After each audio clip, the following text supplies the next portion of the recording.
La tranquilidad de un día de verano solo se rompe por el sonido de la naturaleza, el vuelo de algún pájaro entre los árboles o simplemente por el silencio. Vallada es un pequeño pueblo de la comarca de La Costera, en Valencia.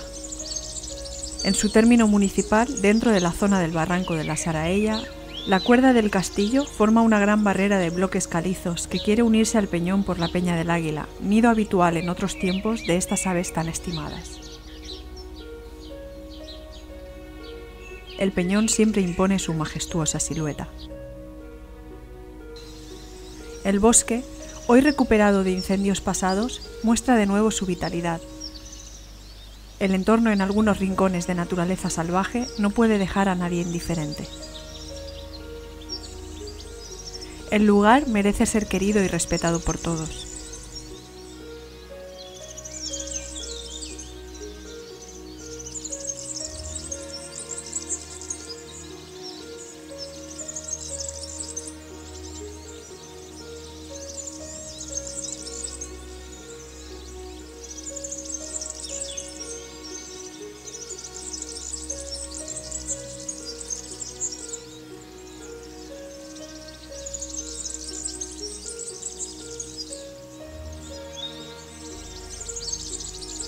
Las aguas del barranco de la Saraella bajan saladas y ligeras si ha habido un buen año de lluvias, manteniendo su caudal hasta bien entrado el verano.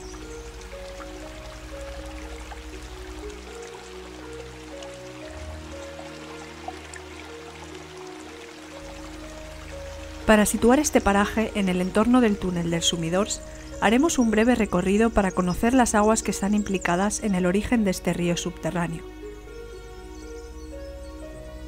Empezamos el recorrido hídrico por los manantiales de Brolladors o Terres Blanes, situados junto a la zona de Campellech, donde las aguas son muy atrevidas y capaces de salir por cualquier rincón.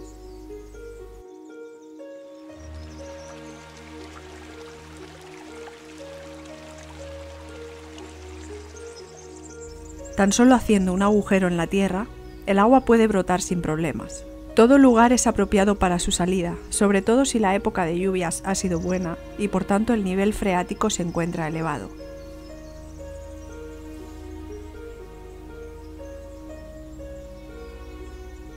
Estas aguas que nacen aquí van bajando por el barranco de Brolladors, infiltrándose poco a poco en el terreno, para volver a hacerse subterráneas en el túnel del Sumidors. Si las lluvias son abundantes y las aguas son cuantiosas, estas pueden llegar a entrar por la boca de la cueva de Brolladors y desde allí pasar al túnel.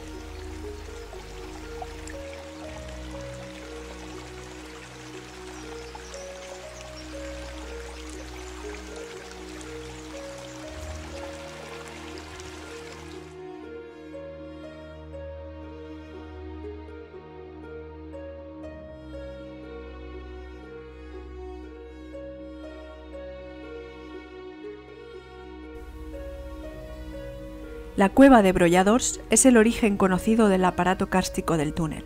Su acceso aparece semioculto por los sedimentos, quedando reducida a un laminador inicial, seguido de una galería descendente que finaliza a unos 60 metros de recorrido en un sifón.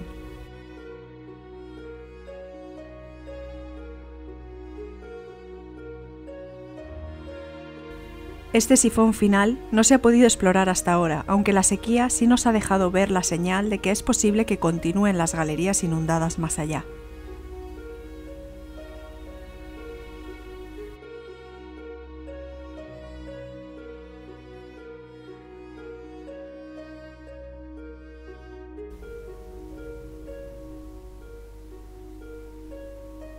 La vista desde lo alto del peñón nos permite situar a sus pies en el fondo del barranco la boca de entrada del túnel del Sumidors.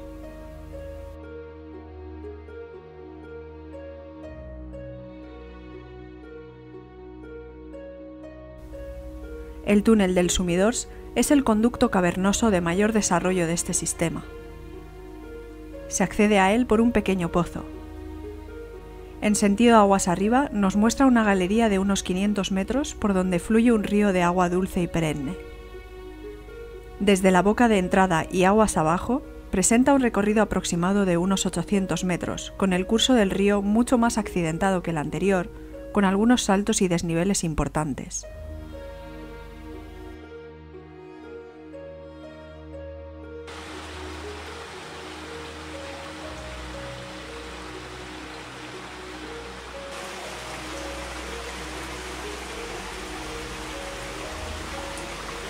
Las aguas del túnel resurgen finalmente por la fuente de la Saraella, que consta de una cueva hoy muy reducida debido a su casi completa colmatación sedimentaria. Una vez resurgen las aguas ya saladas de la fuente, bajan por el barranco dando su espectáculo de frescura, con pequeñas cascadas de agua, rápidos o simplemente aguas que se remansan y que finalizan en el cauce del río Cañones.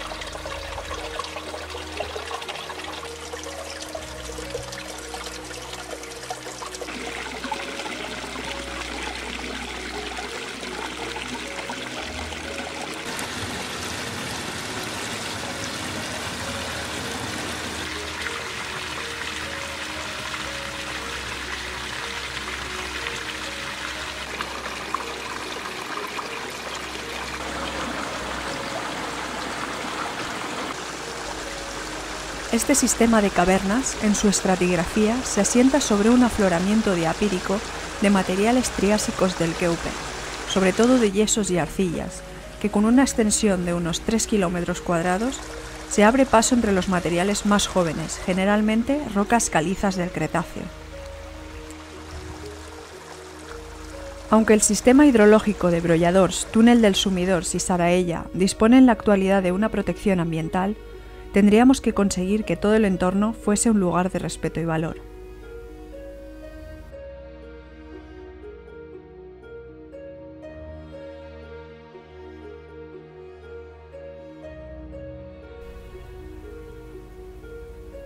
Recorramos en una vista aérea el barranco de la Saraella desde las ermitas hasta la confluencia de los barrancos de Brolladors, Saraella y Peñón.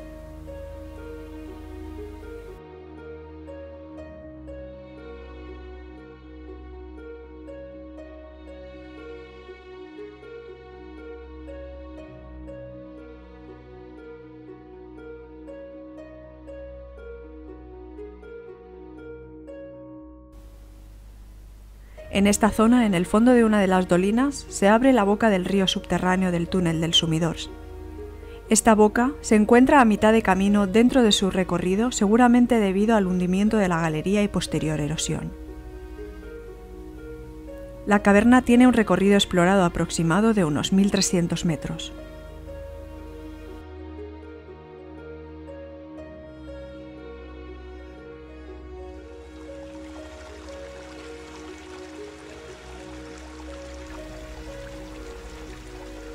El túnel del Sumidors mantiene un desarrollo sensiblemente horizontal, con la excepción de los desniveles provocados por saltos de agua, alguno importante, como veremos más adelante. En total, se acumula un desnivel medido actual de 205 metros de profundidad, lo que la hace ser la cueva registrada más profunda del mundo de las excavadas en yeso.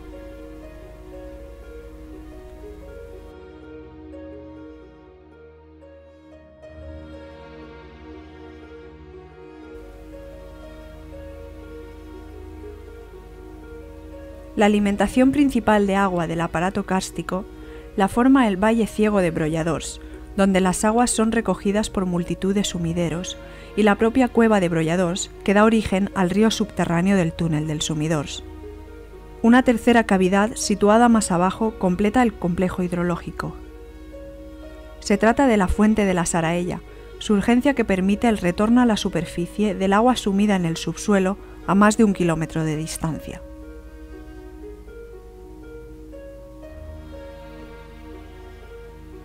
Estos tres elementos sitúan el aparato kárstico formado por el sistema Cueva de Brolladors, Túnel del Sumidors y Fuente de la Saraella.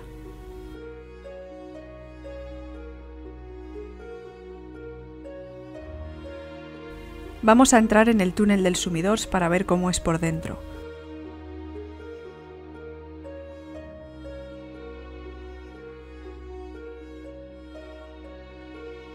La aventura espeleológica comienza aquí.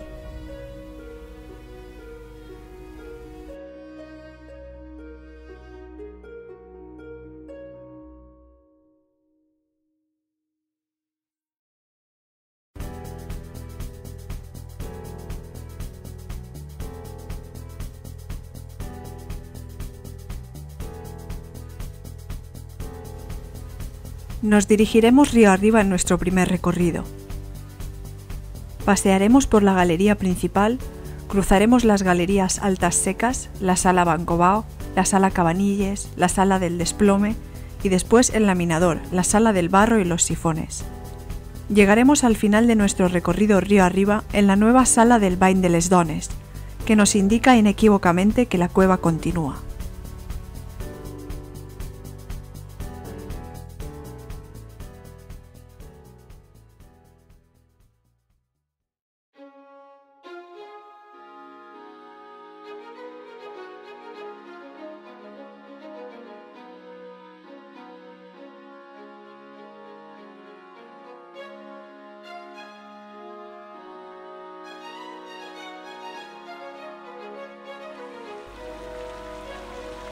Empezamos la exploración río arriba por la galería principal, que comienza como un tubo excavado en una roca de yesos compactos de más de 2 metros de ancho por otros 2 metros de altura, de forma irregular, donde el agua ocupa toda la galería en algunos momentos y que después de algún paso estrecho nos conduce a través del río a ver las primeras pequeñas cascadas de agua, que serán una constante en gran parte de todo el recorrido.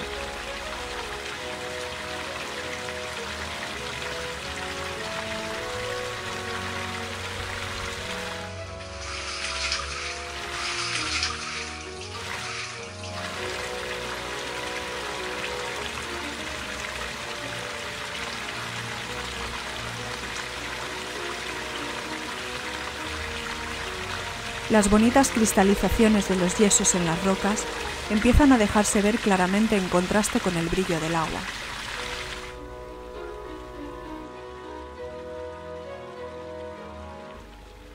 Llegamos pronto a una zona de nuevos hundimientos en la que no tenemos más remedio que trepar por una gran roca para poder continuar río arriba. Esta roca hace 20 años no estaba allí.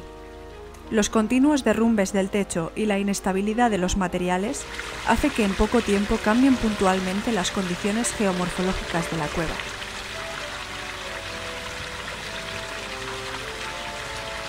Después de superar este primer obstáculo, ya nos enfrentamos a la galería principal, donde se pueden ver las primeras formaciones de coladas calcáreas depositadas por el agua en las paredes a lo largo del tiempo. A veces, gota a gota, también crecen algunas estalactitas. Estas formaciones calcáreas tan características de las cuevas calizas no son muy abundantes en esta cueva, y aunque sea anecdótico verlas por aquí, también hay algunas muy bonitas. Las luces nos enseñan también las cristalizaciones de los materiales sobre las paredes, con una combinación de reflejos y colores. Pronto nos damos cuenta de que la cueva prefiere la verticalidad de las galerías a la anchura, donde los techos de 10 metros de altura o más son muy frecuentes.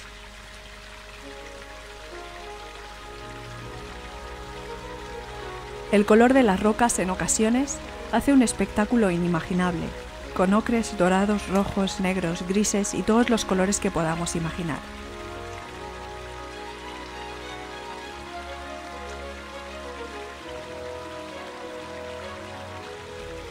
Encontramos también alguna zona de playa, con gravas, arena y cantos rodados donde el río se remansa y donde alguna planta intenta germinar, aunque debido a la falta de luz no tardan muchos días en desaparecer. Seguramente habría artistas que querrían ser autores de algunas de las paredes o techos que se ven por aquí. La naturaleza en esta cueva ha hecho una labor muy creativa. Esta caverna, como ya hemos dicho antes, está excavada principalmente en yeso, sobre todo en compactos bancos de yesos grises, pero también se presentan con frecuencia los conglomerados y los yesos rojos.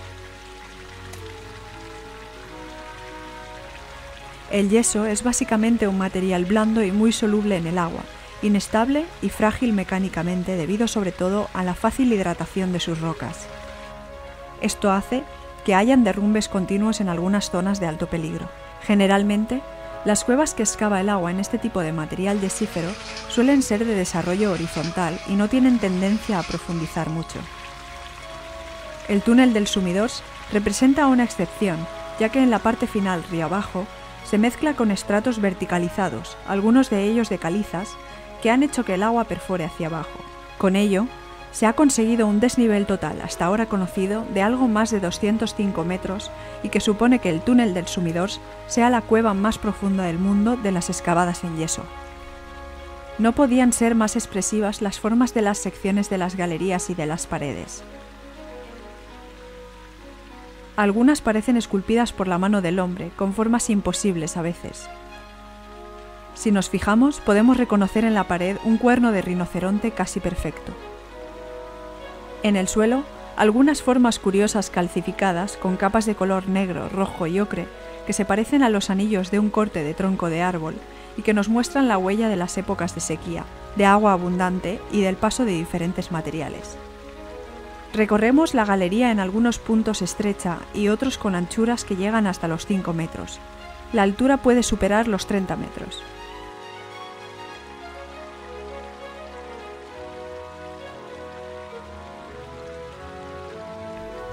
Llegamos a la galería de los gurs. Los gurs son formaciones calcáreas que hacen de contenedores de agua. Aquí podemos verlos bien, y aunque algunos no lo son estrictamente y son solo pseudogurs, vemos que aprovechan algunas irregularidades del suelo y las rocas para conformarse vistosamente. Estos depósitos de carbonato cálcico se forman a lo largo de los años en las épocas en las que el agua se remansa más. Va formándose una pequeña película de carbonato cálcico en los bordes y después de mucho tiempo se crea una pared consistente que es capaz de contener el agua. Estos vasos naturales o gurs pueden llegar a ser muy grandes, como alguno que podremos ver río abajo. Aquí la naturaleza ha aprovechado el suelo para crear estos bonitos gurs y pseudogurs que hacen de esta parte una de las más apreciadas. Aquí, el juego del agua contrasta con lo grandes y altas que son las galerías, de paredes finas y erosionadas, que suelen mostrar en el techo materiales inestables y grandes rocas contenidas.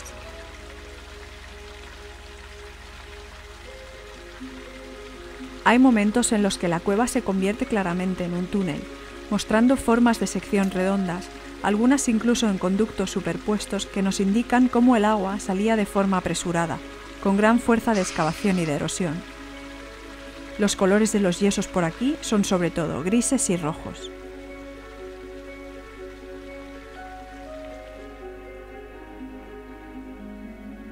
Dejamos el cauce del río y subimos a las salas más altas y secas de la cueva, formadas por la Galería Media, Sala del Jorobado, Sala Bancobao, Sala Cabanilles y Galería Alta. En la Sala del Jorobado es frecuente ver depósitos de material correspondiente a tierras margas yesíferas.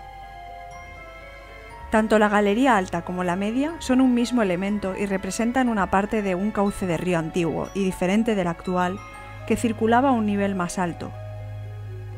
Este río se secó en favor del nivel más bajo actual de las aguas. Las paredes muestran aquí la erosión en el sentido de la circulación del agua, y las terrazas de material sedimentario y depósitos que se formaron dejan ver por dónde iba esa corriente antigua de agua. Pasamos a la Sala Bancobao, una de las más grandes y espectaculares de la cueva. Tiene un techo en bóveda que llega en algunos puntos a una altura de casi 15 metros. En esta sala encontramos un espectacular corte de anticlinal geológico, donde se ven los estratos de diferentes materiales, muy difíciles de ver bajo tierra con tanta claridad. Este plegamiento nos muestra la potencia y fuerza que la naturaleza es capaz de desarrollar para doblar las rocas como si fueran hojas de papel. En la profundidad de la cueva, gracias a este fenómeno geológico de gran belleza, se pueden apreciar capas de los diversos materiales, sobre todo los yesos, en diferentes formas, cristalizaciones y colores, así como también las arcillas yesíferas.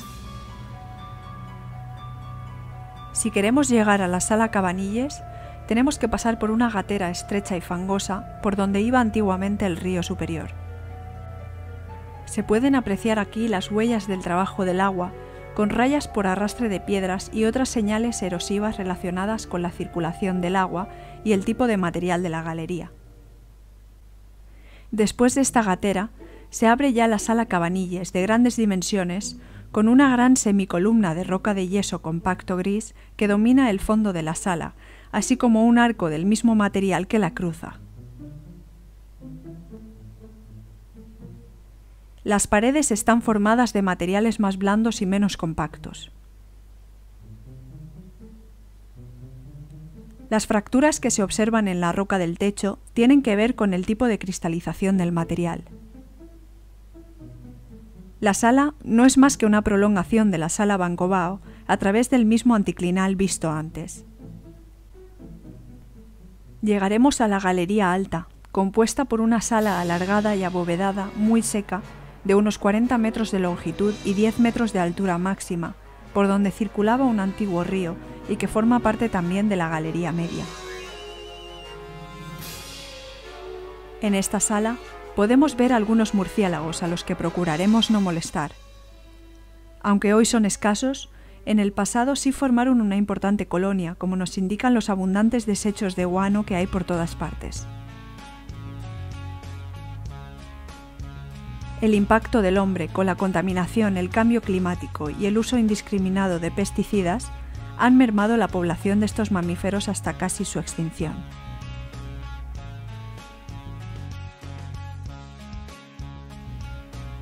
Volvemos al cauce del río actual, a través de la Galería de las Terrazas, zona esta donde se pueden ver muy claramente unas terrazas fluviales geológicas, con materiales que tienen el mismo origen que las que pueden encontrarse afuera, en el cauce del río Cañoles. Esta Galería de las Terrazas, conformada sobre todo por yesos grises compactos y arcillas yesíferas, en su parte final adopta una forma más elíptica y viene a desembocar en la gran sala del desplome.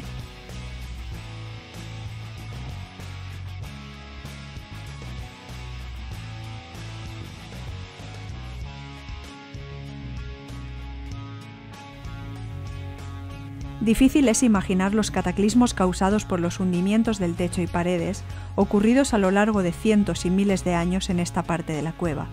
Bloques de grandes rocas están por todas partes. La altura en algunas zonas supera los 15 metros. Es una sala alargada, con mucha pendiente y con un corte al fondo que deja visibles los estratos del mismo anticlinal que el de la sala Bancobao.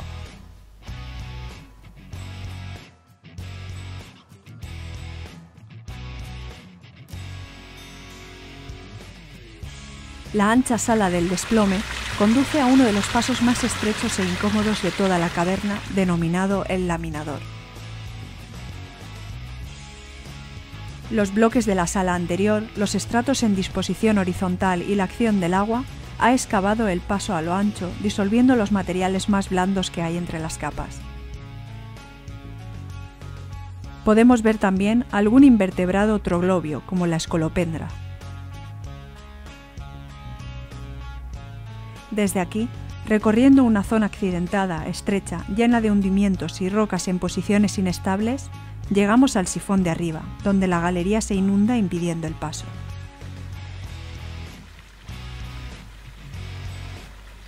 En esta zona, la lámina de agua crea un sifón natural muy peligroso de unos 3 metros de longitud y según la época de lluvias puede estar más o menos lleno. Por supuesto, no aconsejamos pasar a nadie que no lo conozca, ya que quedarse enganchado en una roca podría ser letal. Además, se recomienda siempre llevar buen material de seguridad. Las condiciones ambientales de la cueva en el otro lado son extremas. El paso resulta muy estrecho, la humedad es constante y el vaho que sale de los cuerpos nos impide ver adecuadamente. La galería continúa progresando hacia arriba, en algunas zonas en forma de diaclasa o grieta vertical y en otras en forma más entubada. El recorrido es vertical con mucho barro, donde predominan las formas de galería más redondas.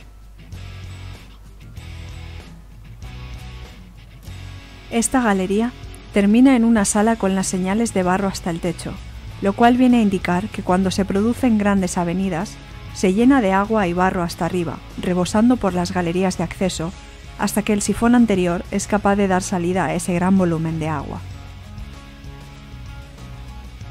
La sala tiene aproximadamente unos 10 metros de longitud por 10 de anchura y 10 metros de altura.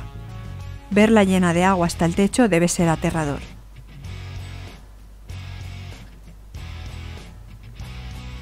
El cauce del río discurre por debajo de esta sala. Desde aquí se da paso ya a la galería de los sifones, donde anteriormente se terminaba la cueva por estar la galería inundada.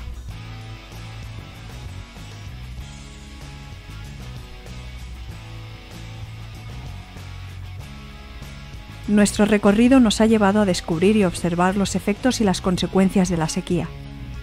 Hemos podido ver tanto el primer sifón estacional como el antiguo sifón terminal totalmente secos. En estos antiguos sifones, con la desaparición del agua, han comenzado a anidar pequeños invertebrados, como las arañas cavernícolas blancas, que sobreviven en la oscuridad absoluta gracias a su capacidad de adaptación al medio. Después del antiguo sifón terminal, hemos podido continuar unos 25 metros más por un trozo de nueva galería inexplorada, quedándonos finalmente en la sala que hemos denominado el Bany de les Dones, en homenaje a las mujeres que nos han acompañado en esta aventura, tanto dentro como fuera de la cueva.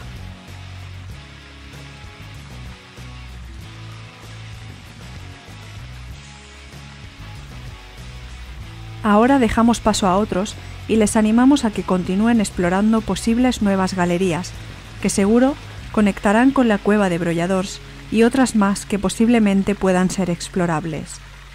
Hasta aquí la cueva río arriba.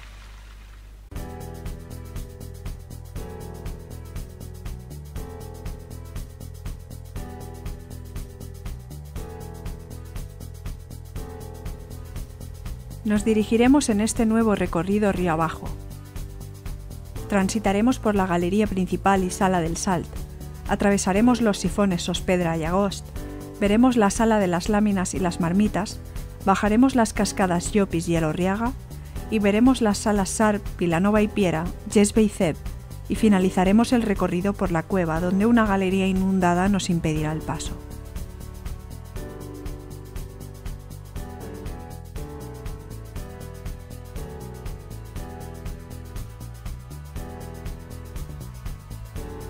La cueva en dirección río abajo comienza con una gran galería que va estrechándose poco a poco, hasta que el cauce del río subterráneo cubre todo el ancho de la galería y no hay más remedio que mojarse los pies. A poca distancia de la boca ya pueden contemplarse las primeras coladas de material calcáreo que gota a gota continúan su labor de formación, recubriendo algunas de las paredes del túnel.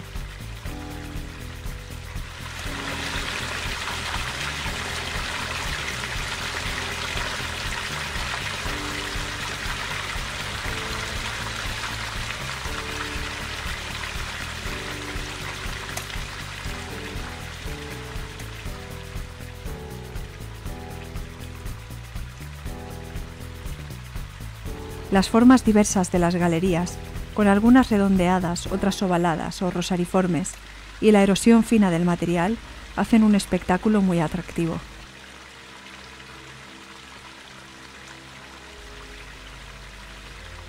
Algunos de los techos se asemejan a pilas de tubos de viento, como en un órgano de una iglesia barroca. El agua, que ocupa a veces todo el lecho del río, se remansa en pseudogurs que la represan, creando pequeños lagos, algunos de más de 1 metro de profundidad. Las pequeñas cascadas son frecuentes por los continuos cambios de nivel que presenta el terreno.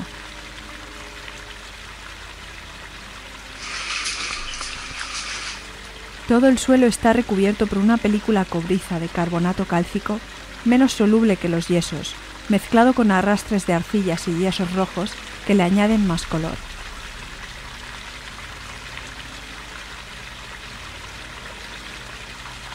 También podemos encontrar pequeñas piedras redondeadas y perlas de carbonatos atrapadas entre los microgurs. Las encontramos de formas muy diversas y curiosas.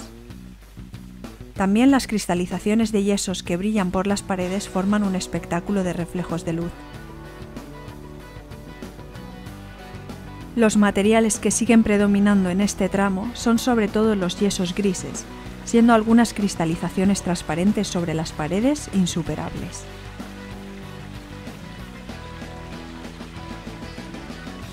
En uno de los pasos de la galería nos encontramos con una roca llamada la tumba, que debe su nombre a la similaridad que muestra con la losa de una sepultura. Los procesos erosivos y las formas clásticas de hundimientos se alternan con grandes bloques de materiales rocosos. Las rocas yesíferas combinan también con dolomíticas y arcillosas. Atravesamos la galería, que se encuentra inundada en algunos tramos. En esta parte de la cueva predominan los gurs y las coladas estalagmíticas que recubren las paredes.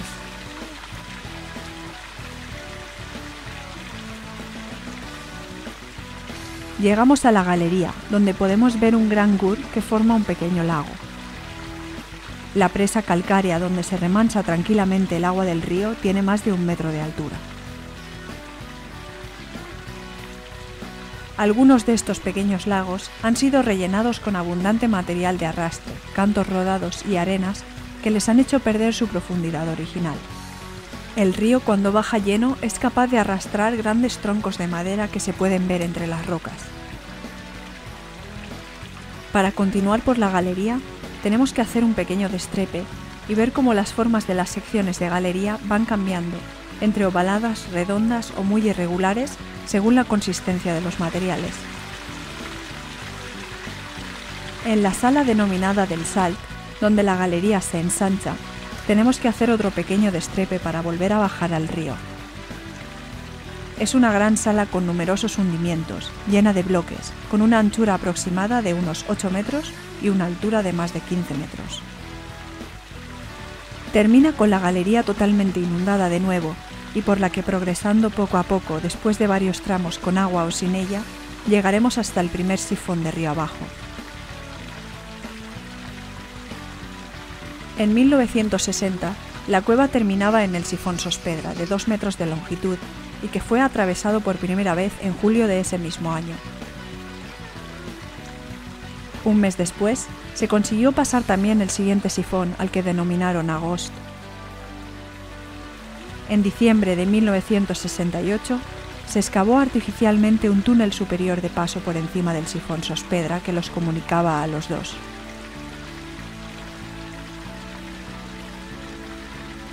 El sifón Agost es el más famoso de la cueva y también se tuvo que picar, haciéndole un pequeño canal en la bóveda para facilitar su paso.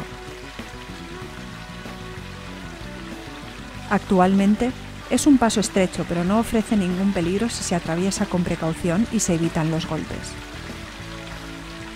Y por supuesto se tienen que tener en cuenta siempre el peligro que pueden suponer en épocas de lluvia, las corrientes de agua o el crecimiento del sifonamiento. Las galerías siguientes forman el llamado corredor Donderis y van cambiando con materiales similares a los vistos hasta ahora. El espectáculo de colores y agua sigue siendo insuperable. A partir de este punto nos hemos mojado todo el cuerpo y ya da igual bañarse más o menos. El vaho que se desprende de los cuerpos mojados da idea de cómo la temperatura va bajando y esto se hará cada vez más patente conforme vayamos adentrándonos en la caverna. Llegamos a un punto muy especial de la cueva, la conocida como la Sala de las Láminas. La verticalidad de los estratos ha permitido al agua erosionar entre las distintas capas de material y dejar al descubierto finas láminas de yeso de varios colores, con cristalizaciones que crean una atmósfera de ensueño y gran belleza. A la salida de la sala, nos encontramos con una extraña formación de piedra, recubierta por una película de material similar al yeso y la cal, que nos sorprende muy gratamente. Dejamos la sala de formaciones multicolores y continuamos por la galería que presenta desigualdades en la anchura y altura del túnel. Entramos ya en la zona de la Gran Marmita, tan bonita, tan curiosa, tan perfectamente redonda y colorida. La encontramos con un río muy mermado de agua debido a la sequía y donde en otros momentos pasados hemos visto preciosas cascadas de agua que se precipitaban sobre el círculo contenedor. Con todo, consideramos que la marmita es una de las maravillas de la cueva y que conserva su encanto. Un poco más adelante, nos encontramos con la cascada Llopis, o primer pozo de 23 metros de profundidad, que será necesario descender para poder seguir avanzando. Para asegurar el descenso y evitar problemas al subir de nuevo, hemos de preparar las cuerdas. Desde este punto, la cueva empieza a profundizar hasta llegar a la galería terminal inferior. Comienza un descenso de más de 150 metros en unos 200 metros de recorrido. A pesar de que en este pozo ha habido algún accidente, bajamos asegurándonos bien. El agua que cae es muy escasa y no nos permite ver una cascada bien formada, como hemos visto en otras ocasiones. En la sala donde desemboca la cascada, no obstante, la caída de agua es constante, como una lluvia permanente. En este punto, la temperatura baja drásticamente. El tubo de bajada es bastante redondo, abierto por una parte, de paredes lisas y erosionadas. Se asemeja en algunos aspectos a la gran marmita que hemos visto anteriormente. Esto nos da idea de que se ha podido formar de manera similar, redonda como ella y del mismo material, posiblemente en miles de años. Además, las grandes coladas calizas laterales, una de ellas muy bien formada, de unos 15 metros de altura, hacen de la bajada un espectáculo fantástico. En la parte de abajo, algunas rocas se han recubierto a lo largo del tiempo de una capa de carbonato cálcico que tapiza el suelo, el techo y también las paredes.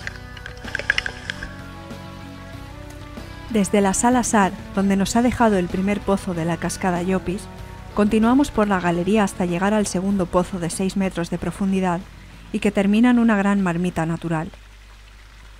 Inmediatamente nos deja ver ya el tercer pozo y gran bajada de 19 metros de profundidad que corresponde a la cascada Elorriaga, donde a sus pies se abre una gran sala denominada de Vilanova y Piera. Esta gran sala de Vilanova y Piera, de 75 metros de longitud por 30 metros de anchura y 20 metros de altura, es un espectacular caos de humedad, hundimientos de techo y paredes, en donde los grandes bloques de piedra son el paisaje dominante, gris y oscuro.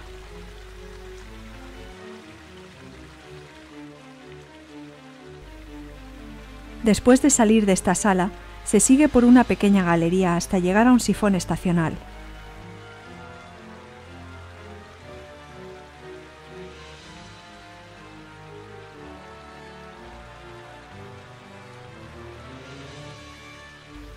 Una vez cruzamos este sifón y atravesando las salas Jespe y Zeb, llegamos a la galería final, donde el agua ya no nos permite continuar.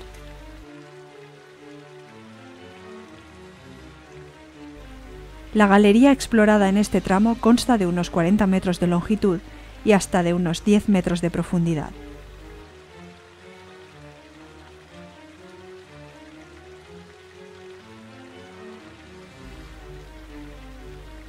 Los casi 1.300 metros de recorrido del río subterráneo del túnel del Sumidors que se conocen en la actualidad pueden parecer pocos si los comparamos con los que puede haber bajo tierra sin conocer.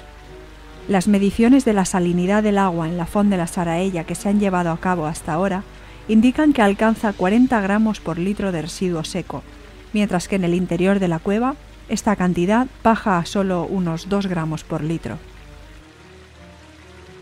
Esto significa que hay un proceso de excavación natural muy activo más allá del final de la cueva, que puede ser del orden de unos 270 metros cúbicos anuales y que equivaldría a una galería excavada de 2 por 2 metros de sección por 70 metros de longitud que se habría podido producir todos los años.